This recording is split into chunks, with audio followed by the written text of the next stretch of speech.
He and I got to he and I got to know each other a little bit at 201, sitting around the fire at the hotel. And then last week at the market director meeting, or not last week, at the beginning of this month. So Brian is a super humble guy, super laid back, just an awesome dude to hang out with. Um, he's married with 5 kids, which is amazing to me. I don't know how you handle that many kids. Before he came to Family Heritage, Brian was in the Air Force for 21 years and retired as a master sergeant. So it's a huge commitment, clearly. Brian has only been here for 16 months and he's already hit market director, which is amazing. He went from a team of 4, I remember him telling me the story, to a team of 16 in just 2 months. I mean, that's unbelievable to me. He's also a stud when it comes to personal sales. He's number 60 in the nation last year, and he was a top first year performer. He sold over 250K in NAP in his first year. Brian also has a 119.7 A to T ratio, because as he says, he works from the top down, not from the bottom up. So let's give Brian a warm Schneider Agency's welcome. Let's go. All right. All right, my friend. So, Brian, just to kind of get things kicked off here, the first question I'll ask you is what brought you to Family Heritage and what was it that attracted you to this career? Yeah, hey Patrick, man, let me start by just saying, it's such an honor for you guys to have me on. I appreciate it, man. That's just it's an honor. And so, what brought me here, man? So I got out of the Air Force and I really had to decide what I wanted to be when I grew up, right? So I had done that for 21 years. That's all I knew. And I dabbled in a lot of things, man. I drove trucks for a little while. I got into manufacturing. I did some software development. I just did a little bit of everything, but landed in manufacturing. I was running some 16 plants across the U.S. for this company. I was the director of HR. And, I couldn't stand manufacturing. You pay folks next to nothing. But you give them as much overtime as they want so they can make a living, but they're going to work themselves to do it. And it just didn't sit well with me. And I knew I wanted to run my own business. And so I started looking around and I started, looking at franchises, looking at things, and the startup costs were just ridiculous. And it's like, man, this is going to empty my life savings to get this thing started. I was scared to death of that. And then I found I actually got notified by an Aflac recruiter, and I went through their hiring process. I got on a Zoom call with those guys, and it was like 40 people on the Zoom call, and they were like, basically, you guys are hired if you want the job. And I was like, man, that's really gross. So I started looking around a little bit more, and I found Family Heritage on Indeed. So Jake Osowski is my regional director, and I got into the interview process with Jake, and he made me go through 5 interviews. He almost didn't hire me because he was worried I wouldn't be coachable. I'm a little bit older. I'm a little grumpy. And, but, taking the job, I was super skeptical. I was like, there's no way, man, this is too good to be true. But I decided just to take that leap of faith. And it came down to Aflac has that name recognition. But this product, man, if I were going to buy a product, I would buy this product. And so that's the one I wanted to stand behind and sell. And so I gave it a shot, and I got to tell you, Patrick, man, it has been exactly as advertised. Um, I have worked harder at this than I've ever worked at anything in my life. But for the first time ever in my life, the harder I work, the more I get paid, and it's just so worth it. And so I was looking to run my own business. I found this opportunity, and it's been phenomenal, man. What a blessing to be here. That's awesome, man. And I love that, we have a lot in common in terms of that, the truck driving, manufacturing, stuff like that, right? And this business, if you don't recognize it, is something else, right? It really changes the game for you. So you were an I Dare You winner year one. If I'm doing my math properly, you earned it in like your second full quarter, I believe, in the business. How did you make that happen? Because we're all really focused on a dairy right now. So how did you make that happen, and what advice can you give that might help our newer agents do the same thing this year? Yeah, for sure, man. So, I think this job will let you know really quick if you are who you think you are, right? You'll find out real fast. And the best news is, as if you're not, and I'll tell you, I wasn't. I thought I was somebody. I knew my work ethic, but there were a lot of things I didn't know about myself. But if you're not who you want to be, this job will help you get there. This is a professional development plan that we get paid to do. And man, you just can't beat it. And so when it came to I Dare You, um, number one, it was making the decision: do I want this thing or not? I was like, okay, it's a green jacket. Is that going to match my pants? Like, what would I wear that with? Um, so I had to decide that I wanted it. Number one, and I did. Just talking to folks, realizing what a big deal it is here in our culture. And I was like, yeah, so I'm going to go get that thing because there's no way you're going to see me at an event without my green jacket. And so I made the choice. And you know, I think a lot of times this job boils down to how bad do you want it? What are you willing to do to get it? And will you keep the promises you make to yourself? And I think that's just so crucial. And so I decided I wanted a thing, and that just meant going to work. Well, here's the coolest part about this job. I was able to just reverse engineer this thing. I pulled up my stat site, I pulled up my canvassing chart, I ran that report, and I could see, okay, if I do this many demos, I typically sell this much insurance, right? And so, well, to do that many demos, I'm going to have to talk to this many people. And to talk to that many people, I've got to work this many hours. And I just planned it out. And that was the first time that quarter, that was the first time that I ever used my VPF. And so Jake Osowski had run a little incentive. He was like, "Hey, if you get your VPF filled out and turned in, I'll give you $100." And I was like, "Yeah, I'm not doing that. It's just extra work." And I wasn't interested. But someone on my team asked me a question about the VPF, and I was like, "Oh, now I got to go learn this thing because I just don't want to be an incompetent leader." And so I dove into it, and it turned out I fell in love with the VPF. It is my go-to. I look at that thing probably 5 or 6 times a day, and it only changes every Tuesday when the reports come out, right? But I look at that thing probably 5 or 6 times, and I just keep my goals right there in my face, right where I can see them. And so that's what I did. I reverse engineered the activity that it would take to lead the I Dare You. I plugged it into my VPF, and I just made a promise to myself, hey, I'm going to go do this. And what I found, the first time I ever put an actual goal down on paper, I crushed that goal. I crushed it. I put in the activity, but my results were way higher than I expected. And so I started doing these little experiments from that point on. I'll put in an activity goal for the week, and every single time that I keep the promise to myself and I do that activity, I smash that goal, that monetary goal. It never fails. If I put in the work, I always produce more than I expected. Um, and so that's kind of how I chased that thing. It was just putting my goals on paper and going after it. Other than that, it was just leaning on my team, talking to Jake Osowski when things were going bad, when things were going good. We always want to share good news, but when things are going bad, uh, are you sharing that with your leaders? And that was important for me to have somebody to lean on. And I've just got such a great team around me. And I just couldn't be more thankful.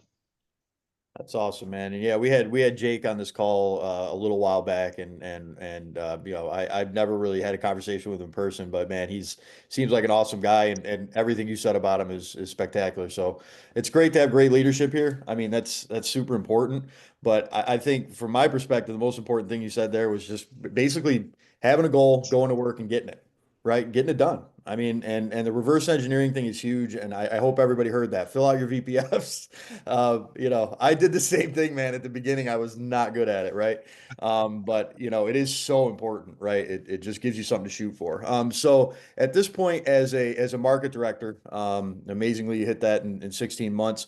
You're probably well into phase two of the business here.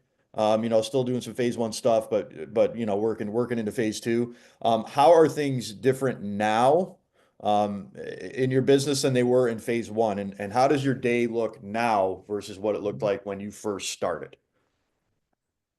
Yeah, man, that's a great question. I guess really to answer that, I'll start here. So I've just dumbed this job down just to a level where I can understand. Because Patrick, man, I'm going to tell you, I'm not the smartest guy in most rooms I walk into. Okay, I know who I am, um, and so I just dumbed it down. And I was like, I in the beginning, we tend to put so much pressure on ourselves. Like, hey, I'm in front of this business, I've got to go in here and say this.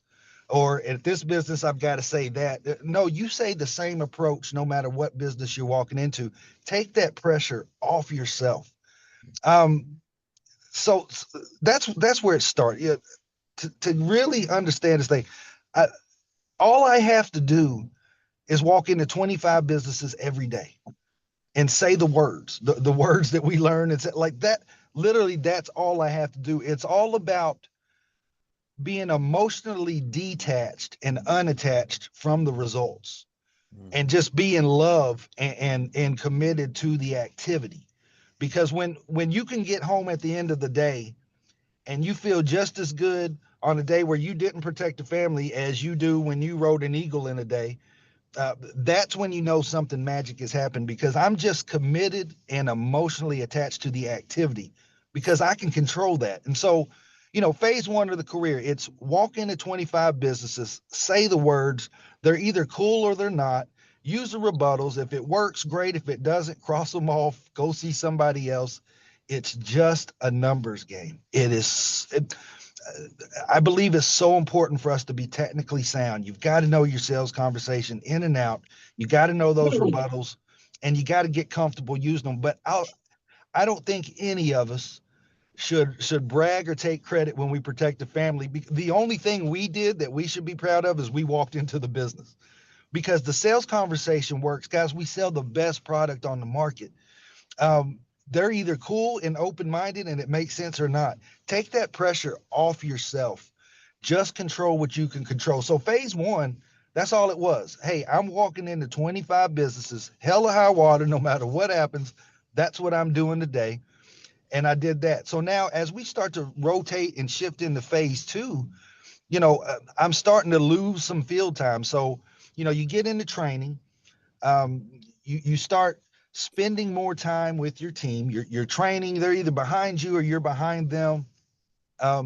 So that starts to take away from your personal field time. You've got to figure out pretty quick, how can I green out in 2 days instead of 5 days? How do I take a 5 day work week and smash it down into 2 days? And so that's a lot of commitment and effort, and it's hard. But it's there, and it's a numbers game. And if you'll see more people, you'll sell more insurance. Like we got this saying, I think Tim Sakadnov says it: "See more, sell more." The Siamese twins, right? You see more people, you're going to sell more insurance. And so now phase two, I've got less time in the field, and now we're starting to run interviews. Those are starting to creep into my field time, and so it's having to get even more efficient as we go. Every time I level up in this career, there's a new skill set to master. And so I'm constantly challenged every day. And you don't get that everywhere you go. How many times have we had a job and you kind of get into a groove and just start cruising along and bored out of your gourd, right? Like this job challenges me every day. And I'll say this, now that I'm starting to miss being in the field and just cold calling. Like you have no idea how excited I am for this next train more, where I actually just get a week. Somebody's behind me, but I'm not behind anybody. And I'm just going to get to go sell for a whole week, because selling insurance is starting to be the easy part, right? The hard part is managing this team and keeping everybody motivated and excited. And so there was a time where I was like, man, I hate cold calling. I hate this part of the career. This sucks. And now I miss it. I didn't realize how good I had it back then. And so it's just kind of funny to me. That's something that's been happening lately, but that's what it is. In the beginning, you're just laying the foundation. This is not what this career looks like from now on. Like I think you'd be nuts if that's all you did from now on. I don't think any of us would still be here, but you're just laying the foundation, and it's all about how fast are you willing to get through the suck. Um, this job is not get rich quick. We hear this all the time. It's not get rich quick, but it is get rich. You either get rich or you quit. That's how this thing works out, right? And it's all up to you. How fast do you want to get to that good part? And I'll tell you this, Patrick, something that's really been hot on my mind lately and that I've been pushing to the team. If you walk into a business and someone says no, we'll call that failure. Okay, fine. That's failure. All right, fine. So many of us spend our whole lives running away from failure. Like, ooh, that hurts. Our minds are not wired to do what we do. It's not a natural thing. Our minds are wired for survival. But what I've realized, and I'll throw this out there, a book called Go for No. Hopefully, you guys have heard of it. If you haven't, you got to pick it up. You got to read that book. But this comes from that. But people don't realize they run away from failure. You've got to go through failure to get to success. Success does not exist away from failure. You've got to run towards the danger. You've got to run through the failure to find the success. And so every answer to any problem you have in this career can be solved with a good, solid, consistent weekly 2 out of 3 day. And every answer to every problem is in that next business. You just got to walk in there and say the words. I know that got a little long winded, man. Sorry, but I get excited sometimes. Oh, it's all good, man. There's a ton of great stuff there. I mean, this the Siamese twins. That was great. I haven't heard that one before. I love it. So I mean, just really, just one last question, and then we'll open it up to everyone. A question I want to ask you: if you were speaking to someone in their first 90 days here, right, that was struggling, what is the one piece of advice that you would give them? I know I'm kind of throwing you a curveball here, but No, hey, that's a phenomenal question, right? If we can all figure that out, we'll all do a lot better. I think what it is, Patrick, it's taking action. Action cures fear. What are we afraid of? Okay, we know we get it right. Like, oh, it's just no, no doesn't hurt me, whatever. But there's still a fear of rejection, a fear of failure. That's what our mind is naturally wired to do. So my biggest advice is just take an action. Once you get off your butt and get out of the vehicle, that next business is a lot easier than the one previous. It's hard to start, but when you take an action, that will cure your fear. I played a game here recently, had a brand new agent first week in the field. And so every business we pulled up to, I said, okay, man, check it out. Here's what my mind is telling me is waiting for me in this business. This is going to be this. It's a locally owned hardware store. Okay, this guy's going to be old as the hills. He's going to be grumpy, and he's going to be mad that I walked in. That's what my mind is saying.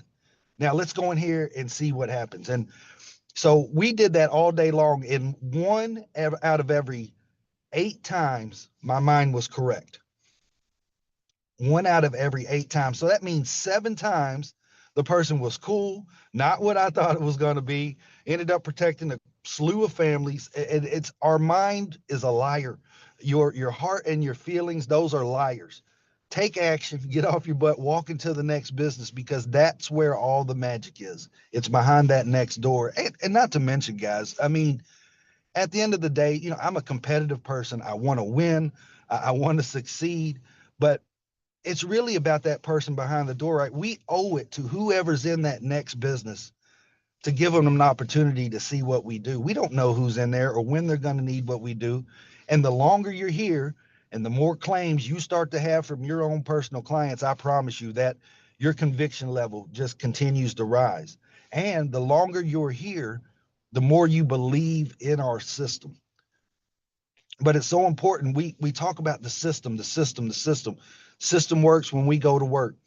And a lot of folks, I think they start to get confused. They think the system is just the sales conversation. No, man, the system is morning routine.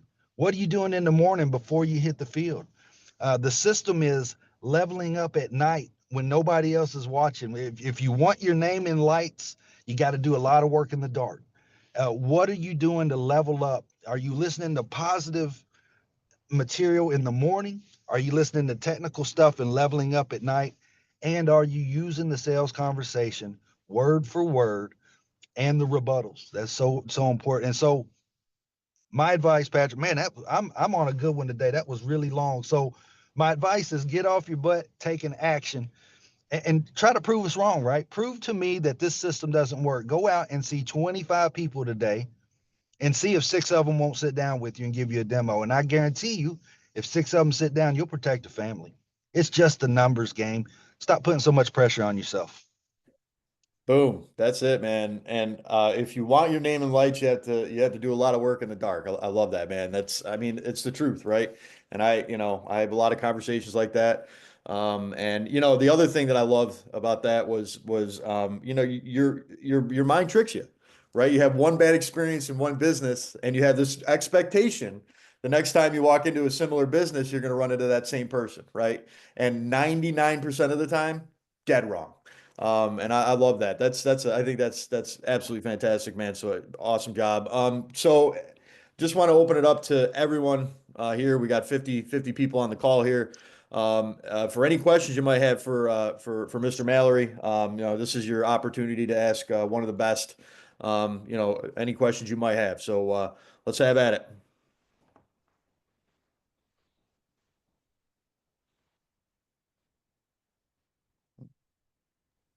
I guess I'll go. I'll start the little trend. Can you just give a quick and awesome call? Thank you so much, Patrick. You did a great job. You did too, Brian. Just a few seconds on how to explain to a new agent how important working their territory tight is. Oh, so crucial, right? Um, I play this little game on my sales app. We're dropping pins on businesses. I love to zoom out just before the icons go away. And I like to see just boom, boom, boom, boom, boom, boom, boom, every business. The reason we work it tight, right? We don't know.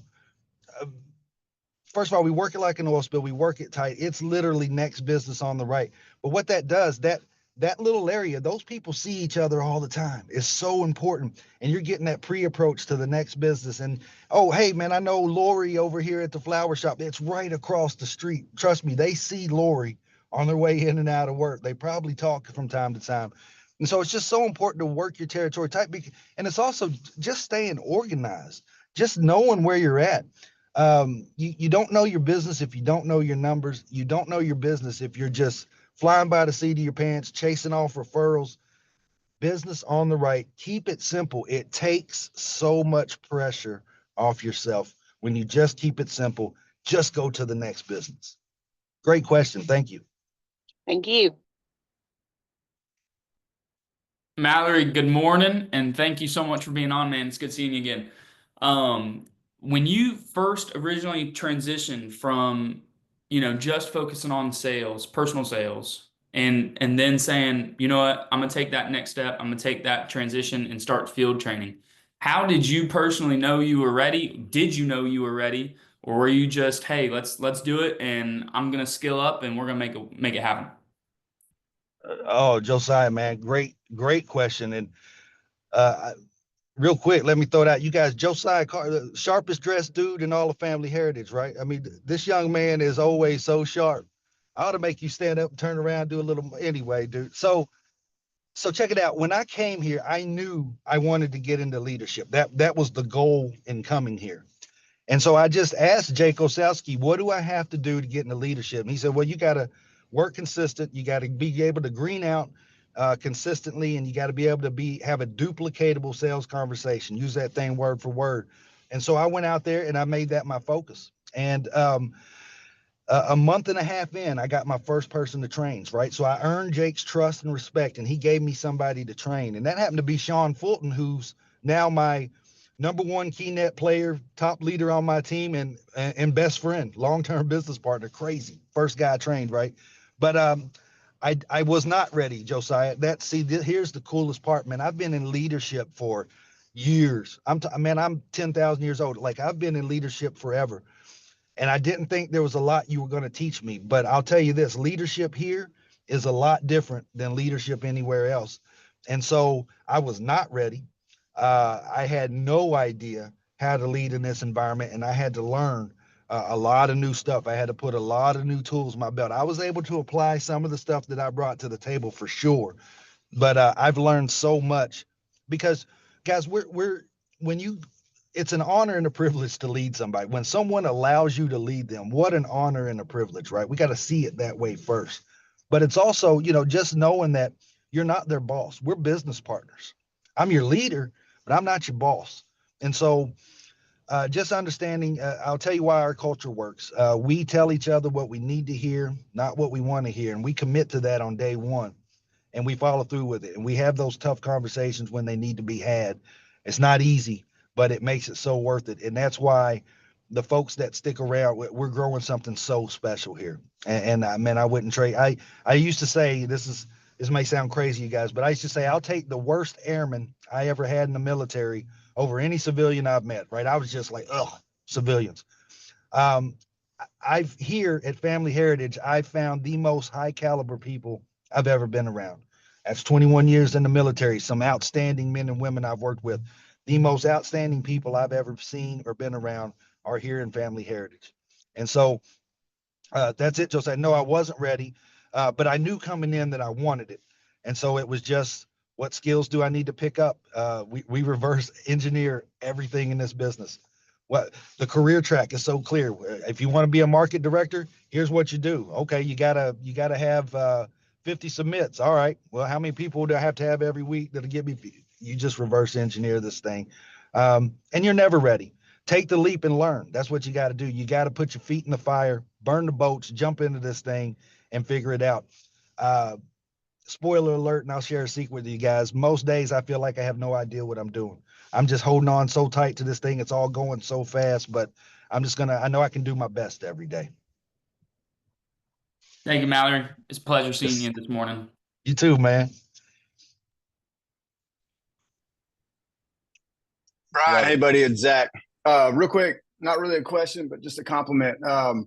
I saw a quote one time on the wall of a business that said, "Work so hard that you no longer have to introduce yourself." It's very relevant to what we do. Work so tight that you no longer have to introduce yourself. And you've obviously done that. You and I have only had a couple brief exchanges. I know more about you from other people than you've ever told me about yourself, from OSAL and Amber. Just, folks speak very highly of you, and it speaks to your professionalism. So just want to say, dude, love having you here. The new blood, I've been here for a while, and we always learn from the veterans, but even the newer folks that come in, it's always a breath of fresh air. So love being in business with you, and let's make sure we don't have Josiah stand up because he's probably not wearing pants. Zach, man, I appreciate that. That's very kind. Yeah, you work that business so tight, you don't have to introduce yourself. That's good, man. That is so good. I'm gonna write that down. Thank you, man. Thank you. I appreciate you taking the time. All right. Well, we're at 8:31, y'all. And Brian, I want to thank you once again, man. It was fire. You brought the heat, and I think